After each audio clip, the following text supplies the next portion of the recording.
All right, let's see if we can't figure this out. So my Volkswagen went to get in one day, key will not turn. Like, it's not the steering wheel lock, that's all loose. It's just not gonna work. Internet says that it's the steering lock, the cylinder holder thingy. Can't roll down the windows either. So we are going to try to change that and see how it goes. So first things first, we're going to pop this top cover off, and it just kind of pries out, and this part pries down, I think, or pops out, something like that. Let's see what we got. Okay, so that pops up, twist it up, and pull.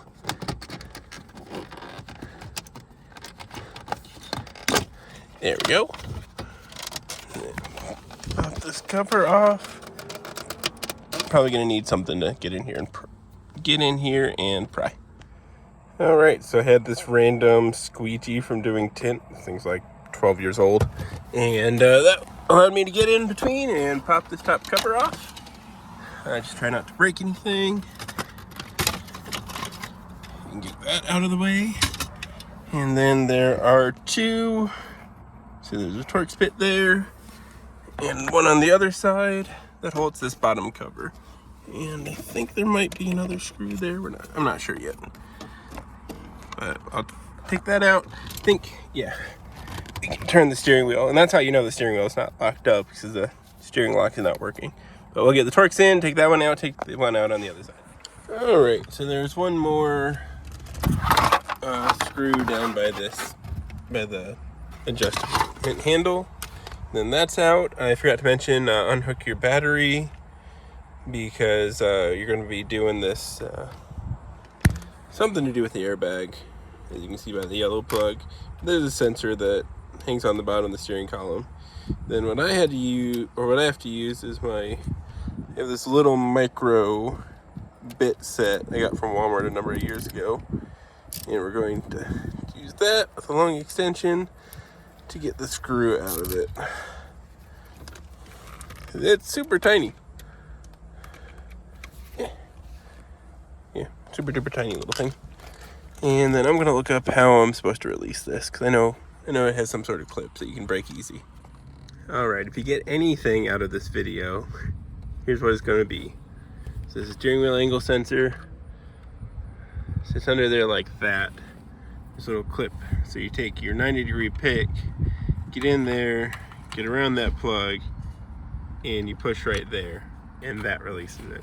This other side, you can push towards the top of the sensor, or top of the thing, and that'll let it come down. Oh, that was all right. So that was painful. So to break loose these break-off bolts, here we go, here and here. What I did is I took my impact driver, so it's like kind of a drill driver thing. I had one of the drill bits that fits into it, like with the hex on the bottom. Broke that off down so it was short enough. Broke it off and resharpened it. Did a shitty job sharpening it, but I sharpened it so I could fit in this gap right here. Then I drilled a hole in it, put my easy out extractor in, and broke it free. I have these adapters, of course, weren't quite the right size for this easy out, so I grabbed with some vice grips. Either way, that's broken off, and that's wonderful. I just gotta figure out what I have to do to get this out of the column itself, and hopefully this whole debacle is done. All right, and with that lock cylinder loose, the key will actually turn again. So you stick the key in, you turn it to about that hole, shove a paper clip in it. I got a pretty pink one, and kind of wiggle it around until the whole lock cylinder pulls out. Watch out, there's a wire still attached. And then here it is, left in peace. So I just got to figure out again how to pull that out, and hopefully it's on to race. All right, last step. Get your finger up, there on this other side. Press the switch, and then it'll woggle down. Whew, that was a pain. All right, so then we put the new lock cylinder up in place. Those little tabs that we had to release at the end will hold it. And then we're going to put the new bolts in. Now, mine came with the bolts. Yours may or may not, just depends on what brand you get. Mine was from FCP Euro, stated to be the OEM, the actual OEM part, which it appears really well to be. So that's what I would highly recommend. So you're gonna snug up both sides to start with.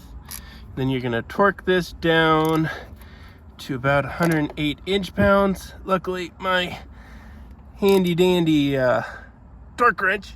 There we go. Yep.